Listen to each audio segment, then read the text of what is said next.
Yeah, good morning. Good morning. Good morning. Good morning. Welcome, am I audible? Yeah. Right, Ravi, I think it required your magic fingers. No.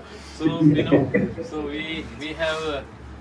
I did not introduce, but the professors have introduced you more eloquently than what I would have done. So Okay. so that part is taken care of. In fact, we share a very close relationship. Ganesh Kumar and me, we joined the Reserve Bank of India on the same day. So we are basically batchmates, and we continued in the Reserve Bank for many years together in two different streams. But as Ranjita said, Ganesh Kumar has been the last word in technology as far as the Reserve Bank and the banking sector is concerned. So, yesterday, as I told you about the scheme of this seminar, he will talk to you about those topics which we spoke in the opening session. So, Ganesh, we have students from the St. Paul's College and also some nearby colleges, whom they have invited for this. It was a two-day, it's a two-day seminar. On first day, we spoke about banking risks and other things and ESG, governance and related issues. Today you are speaking, and after that one of the chartered accountants here is speaking about the fraud detection and auditing and forensic audit and related topics. So Ganesh, the floor is yours. Okay, thank you very much, Ravi. Thank you, Ranjita, for this. There is something called Murphy's Law. I don't know whether you all have heard about that.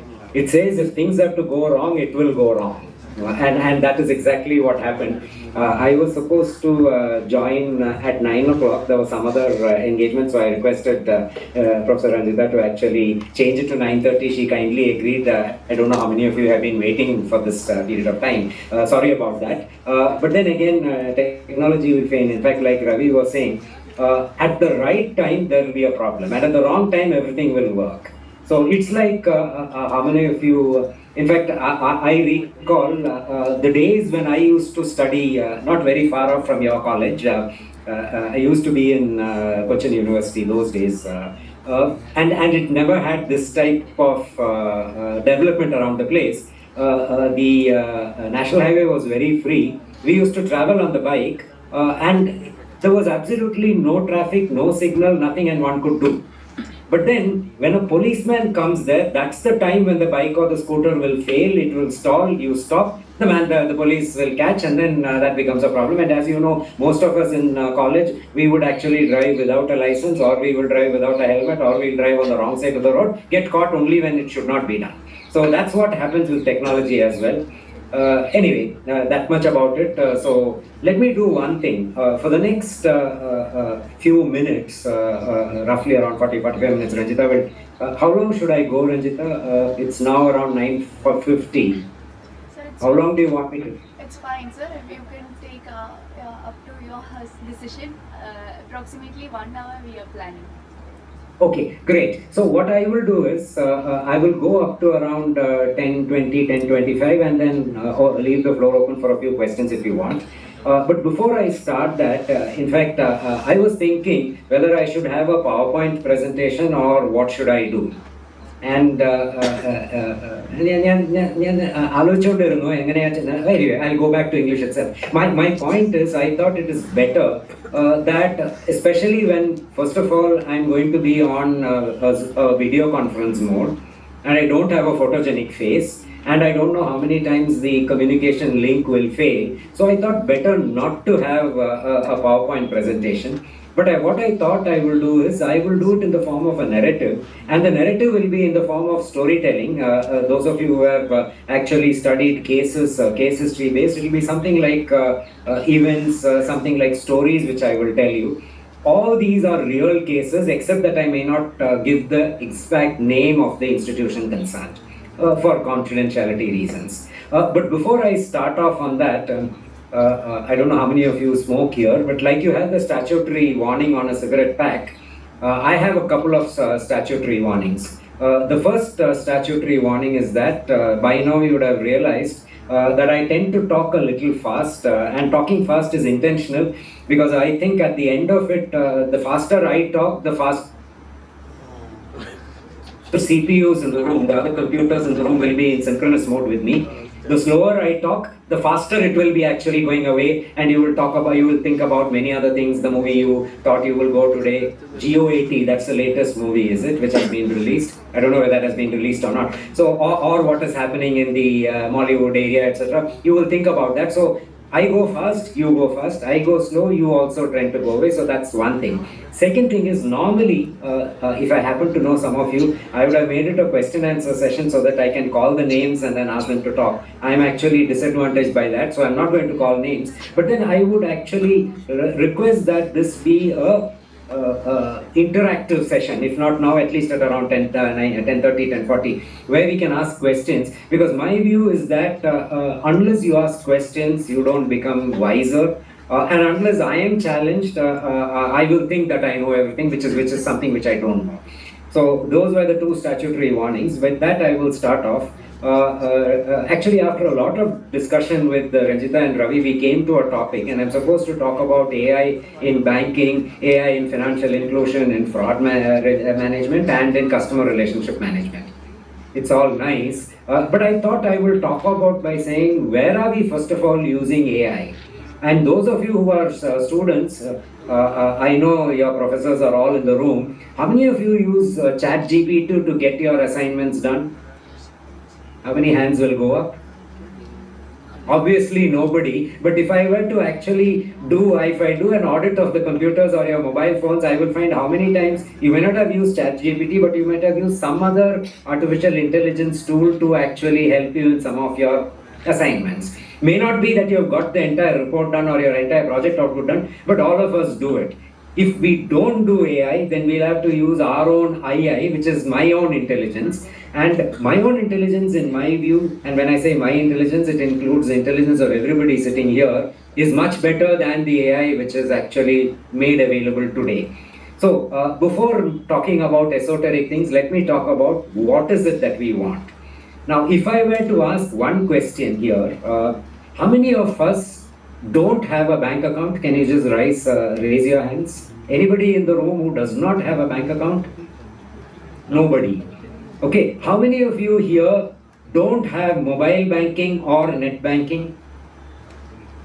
Again, nobody. Everybody does mobile banking or net banking. Next one, how many of you here actually do a digital payment transaction? When I say a digital payment transaction, it can be a GPay, a WhatsApp Pay, a Phone Pay, a Bharat Pay, or it could be a QR code based payment when you buy that Katan Chai or whatever. How many of you don't do a digital payment at all? There again, no hands have been raised.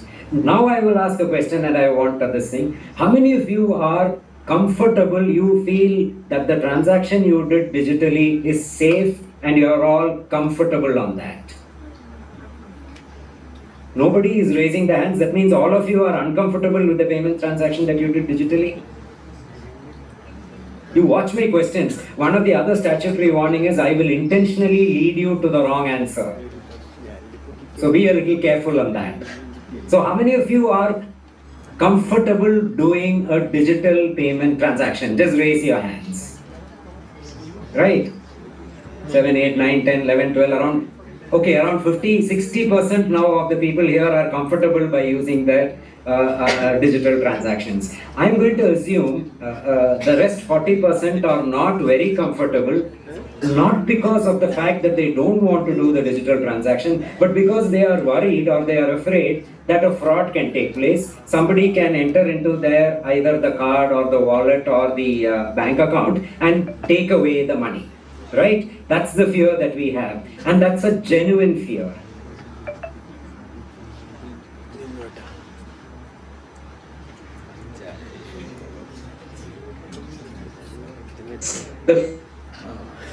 Somebody here who has got a call, a fraudulent call, what is called a phishing call, which says that we want to have some transaction with you, or they try to con you into sharing your OTP, or trying to say that there is a FedEx courier which has been actually not delivered, can you continue, or trying to say something which you know is too good to be true.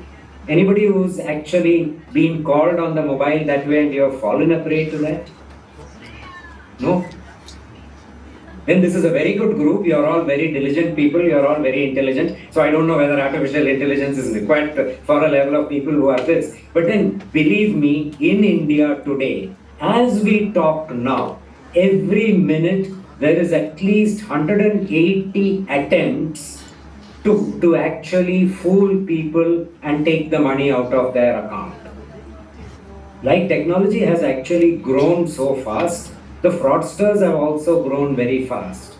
The fraudsters today are becoming very sophisticated. They use voice recognition systems, they use intelligence systems, they use AI to do frauds.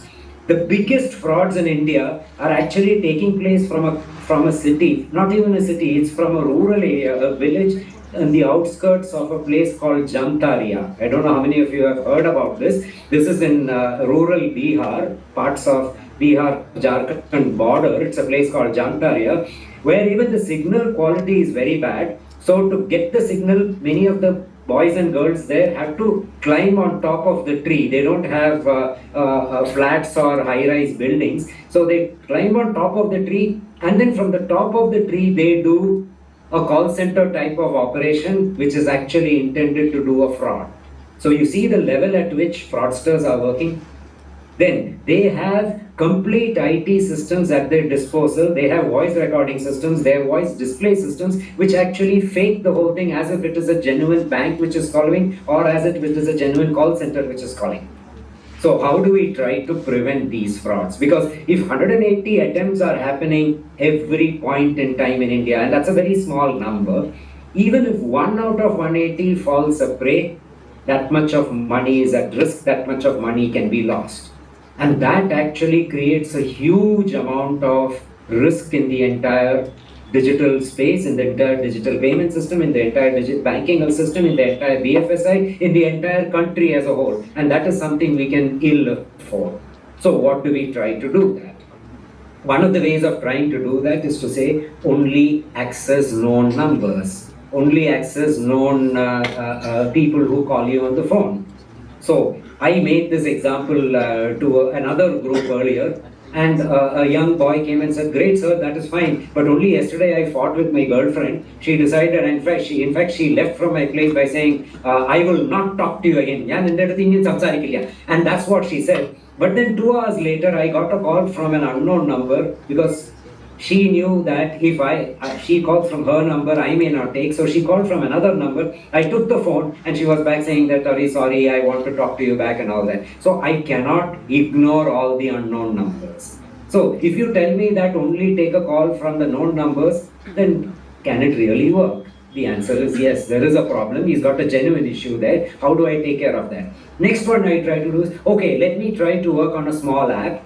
The app will try to say whether this is a genuine call, and if it is a genuine call, it will give me a small either a tick or a green signal based on which I can take the call. Maybe it is linked to Truecaller or one of the caller apps that you have. If it gives me a green indication, I will take the call. If it gives me a red indication, I will drop the call.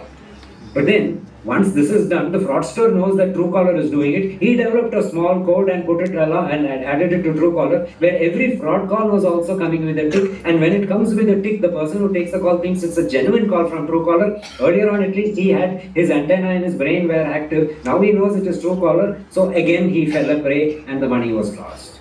So what do we do now? Technology itself is becoming a bane for preventing the fraud or the risk.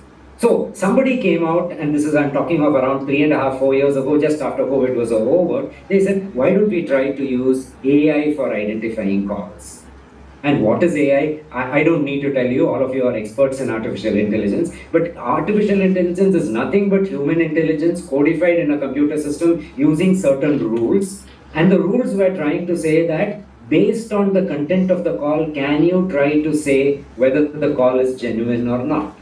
It's an easy statement, the problem statement is very easy, but actually to make it work is very difficult. So what we thought of is, instead of taking this problem of trying to prevent frauds, let's try to use AI for an easy purpose. We learn out of it, and then we would try to address AI for other challenges. So what was the easy thing that we did? Now, I don't know how many of you have heard about the some of the new banks which have come into the country post the liberalization. All of you are young here. I guess Ravi and I may be the oldest people here. In fact, I can say I'm the oldest because first of all, I have very little hair, and the little hair that I have is grey. And I keep talking about what you should do, what you should not do. The younger generation doesn't like it. So if the younger generation wants to do it, you need a young bank. Most of you, if I can tell you, when I tell my son, why don't you go and bank with State Bank of India, he will say, what is it? Why do you want to go to State Bank of India? Why don't you go to ICICI Bank? Or why don't you go to SAP Bank where Ravi Mohan is the chairman?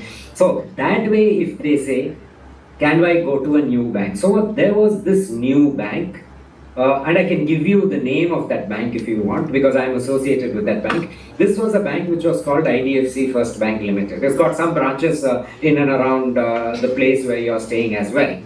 They came with this thing saying that we want to grow in the next 2 years. The problem statement is right now we have got 20 million customers. We want to double that number of customers from 20 million to 40 million. How do I do it? The standard answer was open more bank branches, people will come. Now, if I were to ask a question here, how many of you like to go to a bank branch? Even without asking for a poll, I can say nobody wants to go to a bank branch. You don't want to spend time in going to a bank branch unless that is to escape attending a class lecture of Ganesh Kumar or something. You don't want to go to a bank branch because you want to do banking in your phone. You want to do banking when you are on the move. You want to do banking whenever things are comfortable for you and not at a location where you want to be there. How do you do that?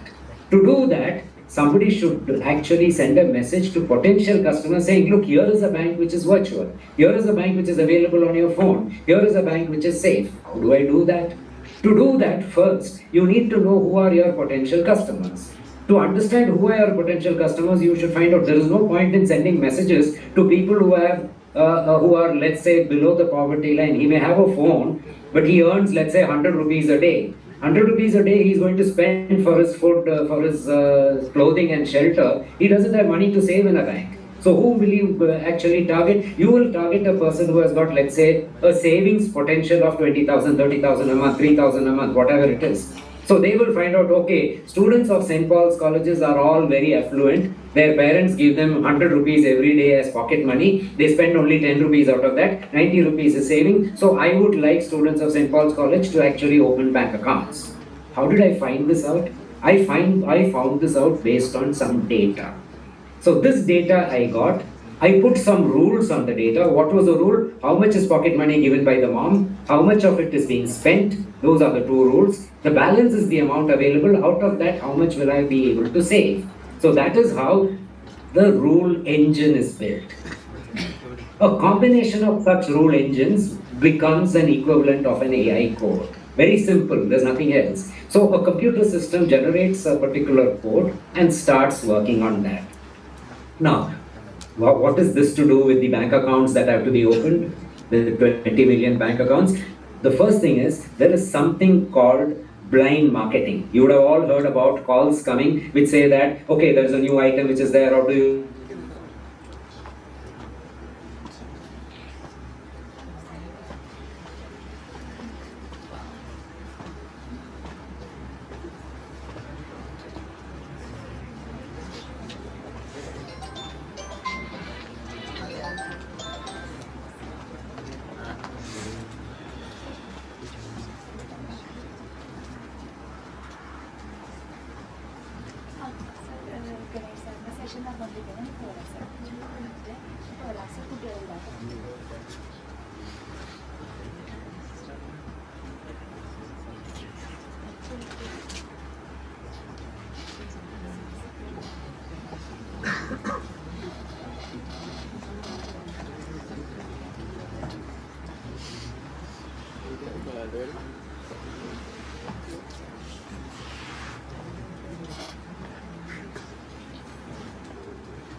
ചേട്ടനെ കൊണ്ട് തെളിയിപ്പിച്ചിട്ടാണ്